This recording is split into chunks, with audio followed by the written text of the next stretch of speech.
Hello everybody, welcome back to Nobody Likes Recruiters. This is a podcast for you if you are looking to ace your recruitment game, if you run a small business and you want to get better at recruitment and you want to find those tips to attract the best talent, or if you're a candidate and you also want to find out a little bit more on what happens within the recruitment process, then this podcast is for you. In today's episode though, we're going to be talking about AI. So this podcast has not been recorded by robots. We are still humans and we plan to do this for as long as we can before robots come and take over and nobody likes recruiters. But yeah, so in this episode, we're going to talk about AI and the impact that it's having on recruitment. But instead of talking and theorising about the future so much, what we're going to do is we're going to speak to the lads, Lee and Steve, who obviously run Logic Resourcing, who are a boutique agency that service businesses in the Staffordshire and Cheshire area, but also further afield. We're going to actually talk to you guys about how you're utilising AI at the moment. So a lot of the podcasts on this, Lee, we're talking about this off air, very theoretical. You know, how can we do this? How can we do that? We're going to talk about how you're using it and where you think it adds value. We are. Cool. So, you want to? Yeah. No, that's it. I mean, when we say, I've done my job. When we say AI, I mean probably the program we use most at the minute, or the is it program software? You know, I'm not too techie. Is ChatGPT, which I think like. You've heard so much about AI, haven't we, over the last 2 or 3 years? And, you know, we've got these ideas of robots and science fiction films. But ChatGPT is the first thing that's it's almost like really quickly being thrust upon us. Yes. Everybody's talking about it. Everybody's got something to say about it. Yeah. Well, more people signed up to use this than anything else. Like it reached that user threshold within about 3 days. And eclipsed, the same amount of time that it took Facebook in 2 years or whatever the statistic was. Carry on, sorry. Which is mad, really. And you know, when you get to kind of use it for the first time, I was like completely blown away. You can ask it questions, you can kind of get opinions, you can paste content in and ask it to summarize. So there's loads of different tangible ways that we kind of use it on a day-to-day basis. But I think it's more concise though, isn't it? Like, I mean, how does it differ to just banging something in on Google? But actually, you get to the crux of what you want a lot quicker. And actually with probably a lot better accuracy as well is probably the biggest thing, isn't it? And it feels like it's basically a chatbot, but it actually feels like you are talking to it. You can ask it a question, you can then rephrase the question, you can ask it something else about the subject and topic. Yeah. And it is like you're having a kind of a real conversation, really. But we'll touch on some of the things that we use it for recruitment on a kind of a daily basis.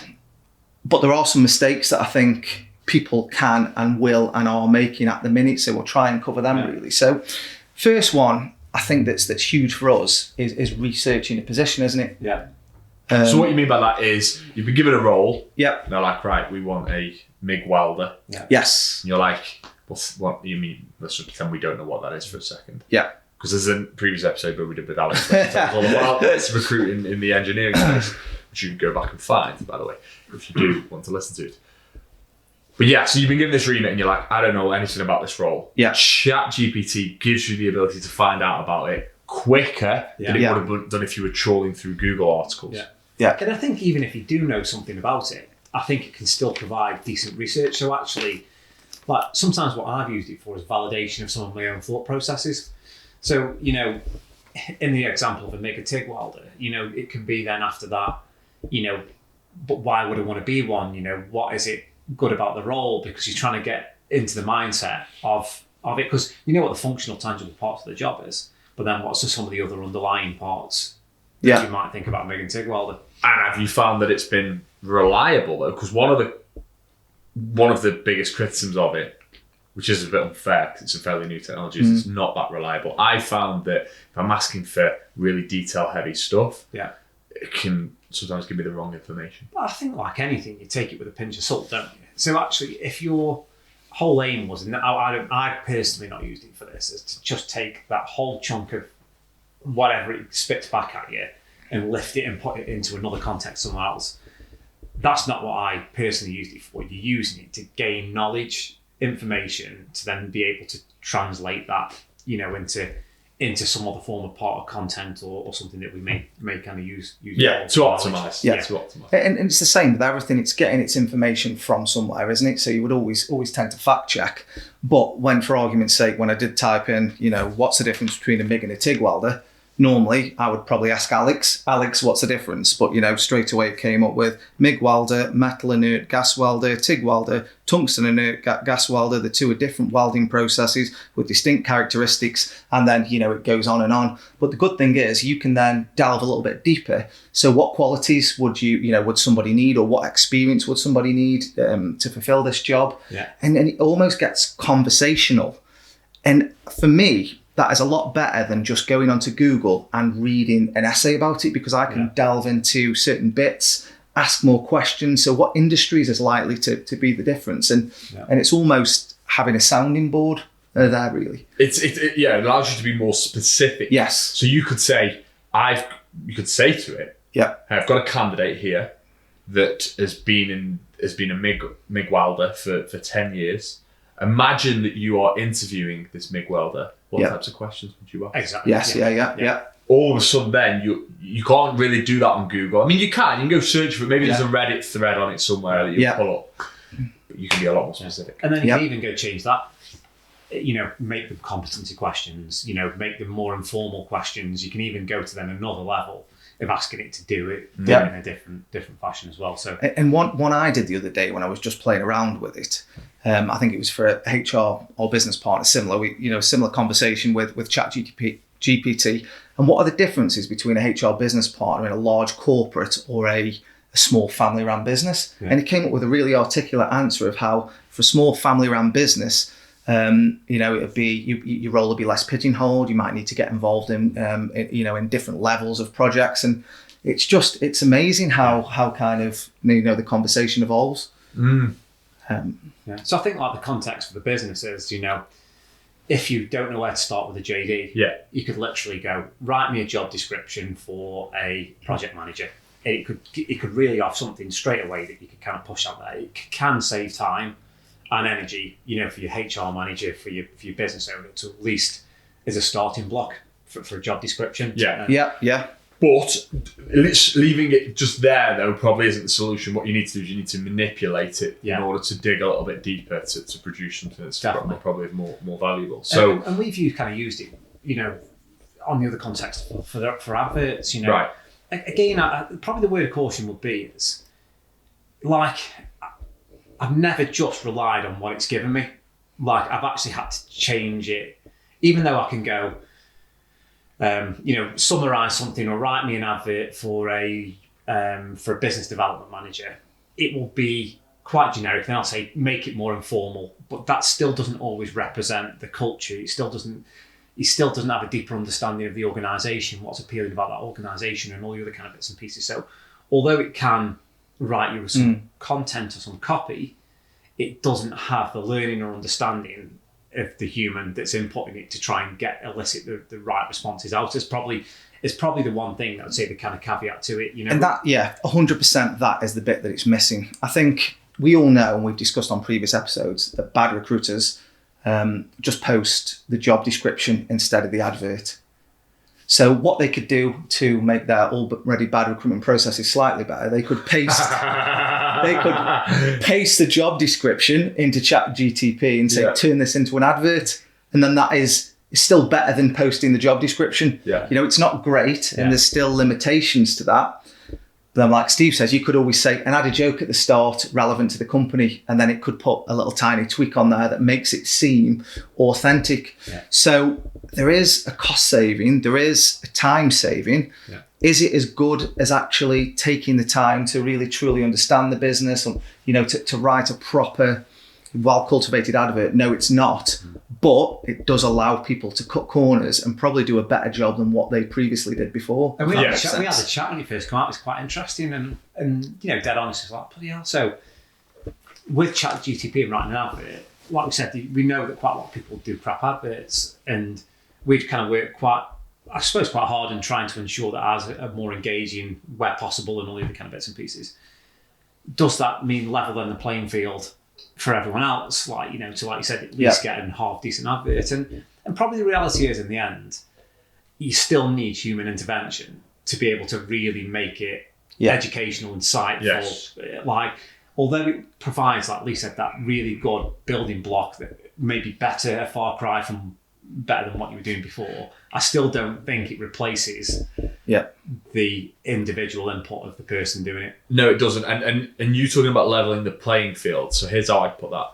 The bad recruitment agents that just take the JD and do that. If that's what they do anyway, right? ChatGPT could make their life a bit easier and it may increase their game by 5%.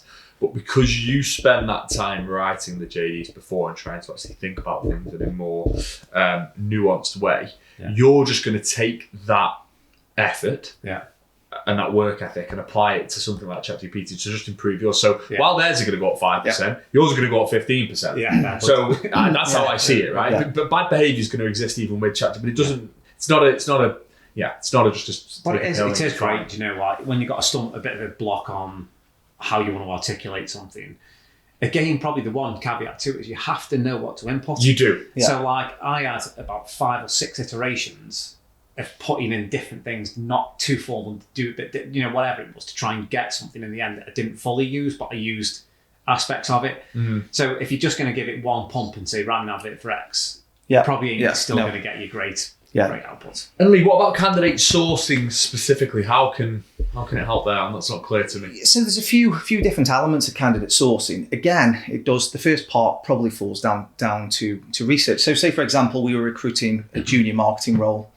What we would generally do when sourcing externally is go and search the job boards, LinkedIn, different Boolean sites, different sites. We go out and cast the net. So I pumped in, give me all the different job titles for a junior marketing role. Straight away, ChatGPT came back, marketing executive, marketing coordinator, social media coordinator, social media manager. So it gave me all the potential job titles that people could be working in. I said, okay, great, thanks. The client was in e-commerce. Ideally, they were looking for some form of e-commerce experience. So give me a list of all the local e-commerce retailers within a 50-mile radius. Boom, it came up with all of them. Now put this into a Boolean search string for me. So it came up with all the job titles, all the different companies, and I was able then to paste that into the job boards. Did need a little bit of tweaking here and there for the various languages. But what we would have done previously is, you know, look through Wikipedia, look through business directories. But this was able to make a pretty concise list within a matter of minutes. Again, it wasn't everything, was it? Like, I think, again, it gives you a decent starting block. Yeah, a starting block is the best way to put it. A boost. Yeah, 100%. Makes life easier. And I think that's the way it should be viewed. It's not it genuinely is not, it's going to fix everything. But you've just given a tangible example of something that was quite laborious, which has now become a lot easier. Yeah. But that enables then the good recruiters to do their job better. This is the point I'm making. Exactly. It's the same with marketing. This is the AI is producing lots of solutions for marketing.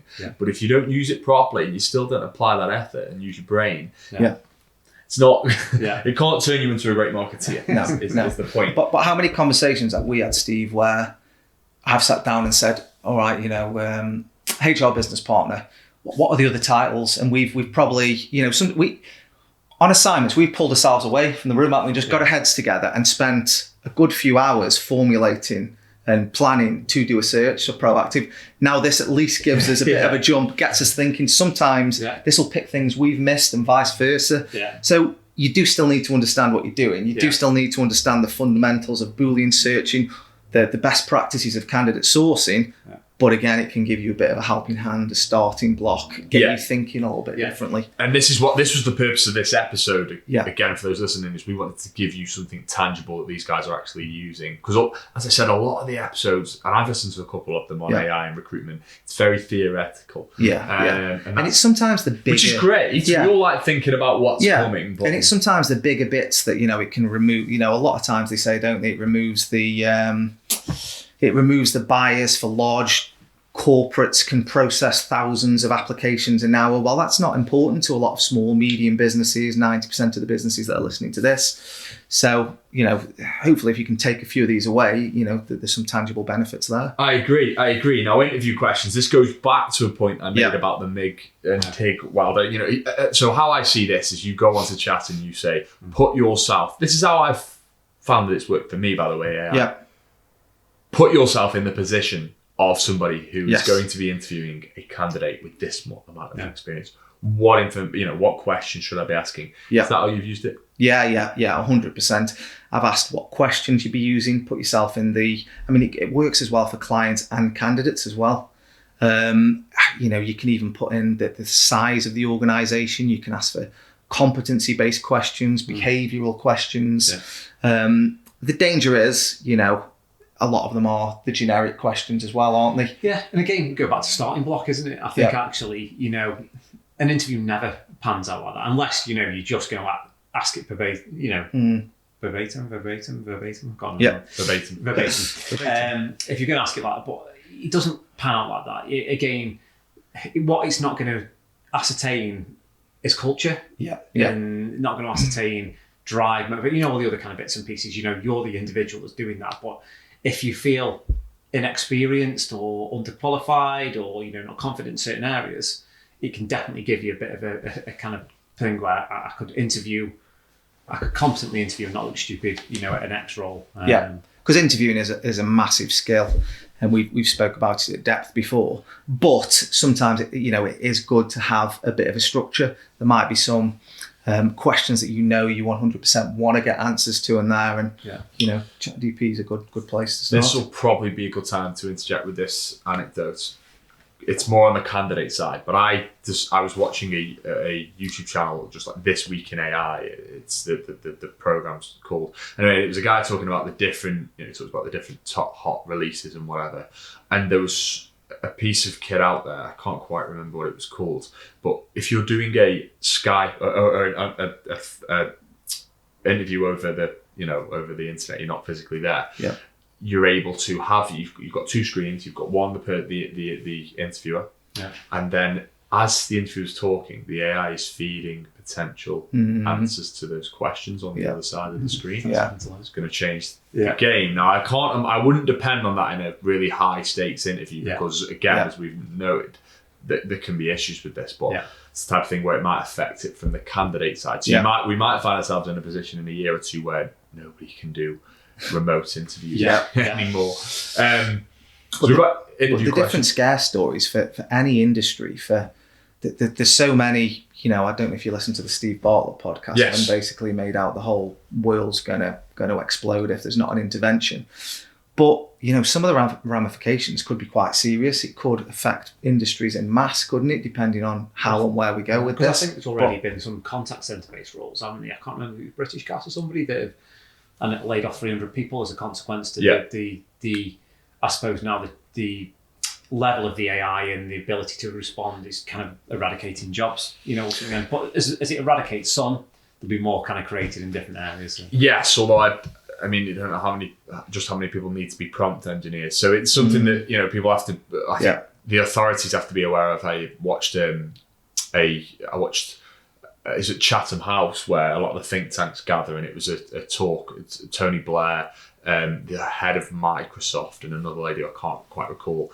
And they, right off the bat, were talking about this is going to take a lot of jobs. And we need to, and their whole thing was we need to legislate and regulate because, of course, those people also have the disruption could be quite impactful for the people at the top of the tree as well. Because if you've got all of a sudden, if there's a lot of unemployment that comes off the back of this, and again we're theorising now, we didn't want to do this on this episode, but that's going to play out massively politically and whatever. And also in terms of what does the future of work look like. So, but again, that's not what this podcast is for. Very interesting topic though. Maybe we'll do another one on there. Maybe we'll get Tony Blair on to talk about it. I'm sure he'd love to do Nobody Likes Recruiters. Email, correspondent, and copy is written on here. So, because I think, Lee, we spoke about this off air, but there's certain parts of the recruitment process where AI is not going to get too involved in. I mean, there's for me, Steve, it's right up until you start to do those face-to-face interviews. And then it might come into play when you're kind of sending out the confirmation email. That might be written by AI. So, but you've still got to have that human touch. But this is a point then where you're corresponding with a potential candidate. So how are you using it at this point? So this is something that I know is used quite a bit at the minute. And a lot of the videos and podcasts that I've watched and listened to play quite heavily on this point. It's also probably the point that I don't particularly like using it for, because I like the communication to be quite authentic. I think that it's something that's quite damaging to the industry, is generic content, is spammy content, is poorly written emails. And I think this is the perfect opportunity to lose a lot of that human interaction. So although it is great and it can write it could write a business development email, it could write an invitation to interview email. And they look quite good and they write quite well, but they don't write in my style. So that's the bit that I don't quite feel too comfortable with, because at that point, over the period of time that I've been dealing with the client, I've developed a relationship with them. And I think that the AI kind of removes that bit. But I thought it was important to speak about it. Because it can, I suppose it can, if you wanted it to do, if I'm approaching 20 candidates, I can get it, write me an approach email to approach 20 marketing candidates. Yes. But what's quite interesting about that is again, the industry's changed. I think candidates and companies and everyone else is now wising up to generic content emails. We get absolutely battered and bombarded. And it's now the only emails that stand out are the ones that are personalised. Yeah. So actually, if there's any shift that's been done, if you watch any kind of webinar or any kind of talk, listen to any kind of podcast, basically on outreach, it's all about personalised outreach. That's the only way that generally people now interact and engage. So there will obviously be an anomaly to that. There'll be people probably with lots of examples of where they've done a sequenced kind of business development strategy that does 7 emails and it succeeds, and that's time and place. But most people want to feel like it's not just a kind of group of spam email being pushed out. But it is, again, it can do whatever you want to do around your kind of email correspondence. And you can work with it to write good email correspondence. And you could say, add a joke in there. You could say, you could say, make it more lighthearted. It's, you can work with it to generate a sort of a style. And the latest versions of the AI remember your tone of voice that you like as well, and actually produce all content, which is mega. But one thing you'd probably just say would just be put yourself in the shoes of the person receiving it. If you think it sounds good, But again, you think like that because you're a good recruiter. Yeah. It doesn't matter. AI doesn't change the game. If you're you're just going to do more of the bad things. You're just probably going to do them quicker with AI. Because you'll put That's bare minimum in. Because you'll put bare minimum. You won't consider the things that a good recruiter considers in the first place. Yeah, and I think what I'm doing there is the kids, this is a term that the kids use on the internet, but I'm giving you a white pill and I'm saying that if you're already good at your job, right? Giving you what? A white pill. Okay. So a black pill is like a depressing thought. Okay. A white pill is a happy thought. Yeah. And when it comes to AI, there's a lot of black pills. It's going to take everyone's jobs. The whole world's going to end, right? Yeah. I'm saying that if you're good at what you do, the white pill of AI can make you better at what you do. Yeah. And that's where, there's going to be elements that are going to be automated and there's going to be a lot of disruption. Yeah. But you can still position yourself in a good way. So Lee, you asked AI, trusty AI, why nobody liked recruiters. Yeah, I did. I thought that's the name of the podcast, just to see if we were all on the same page. Well, do you know what it's started to do now? It's started to not take responsibility for his answers. So he's saying, I'm not saying this, but based on research. That's like me and my wife. Yeah, that's it. Listen, I'm not saying this. I've heard that you don't do any watching up. So basically, we asked it why nobody likes recruiters. It covered its own arse startly, but then it said, so lack of personalisation. One, which, using too much AI will lead you to fall foul. A job on his first point. Ineffective communication. Again, I think we've kind of covered. Mismatched job opportunities. Definitely if you remove the entire human element of mismatched job opportunities. Pressure or misrepresentation, and commission-driven focus. So, I think it's... I think it's spot on. I think it's spot on. We all kind of know. And you've got them last points to conclude, which is what I like to do on the show. So again, what's the takeaway thing for this that you want people to think about? I think what we've come to realise, Steve, is AI is great, and we do get a lot from it. We probably use it on a daily basis now, don't we? But we use it as a starting point. It can time save. I think in the wrong hands, people will start to cut corners and make mistakes, which I think will be evident. There was the worry at first, wasn't there, that it'll level the playing field when Steve mentioned we put a lot of work into our adverts. Will it make everybody be able to write great adverts? But I don't think it will. But I think it is useful if used properly. 100%, yeah. It's definitely a great tool, and I think, like you said, even the kind of things where we go to a HR manager, have you got a job spec? No, not got a job spec. I mean, you could quite quickly pump one out within 10 minutes. It might not be to the full level, but you could do a good job. I think really definitely will save time. Yeah, and I think fundamentally, again, it comes back to that whole notion of if you're good at what you do, it can make you better, and if you're bad at what you do, it can actually make you worse. Yeah. That's the irony of it. Makes you lazy. It makes you lazy, which makes you worse. So, but again, this is a topic that's up for debate at the moment. It's encouraging a lot of conversation online and offline. So if you do have any thoughts, please do leave them in the comments below. If you enjoyed this episode, make sure you subscribe, drop a like, all that good stuff, and we'll see you next time on Nobody Likes Recruiters. Not only can recruitment be a rather frustrating process, it can also be pretty time consuming.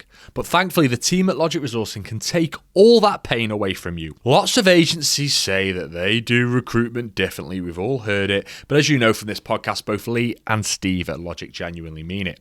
Now, put it this way, 94%, yes, that's right, 94% of the candidates that they submit attend their interviews, and Logic have a 90% success rate on exclusive assignments. That's pretty impressive. So if you're looking to ace your recruitment, make your life easier, and find those diamond candidates, start by letting Logic take the stress out of all of this for you. Give us a call or email info@logicresourcing.com.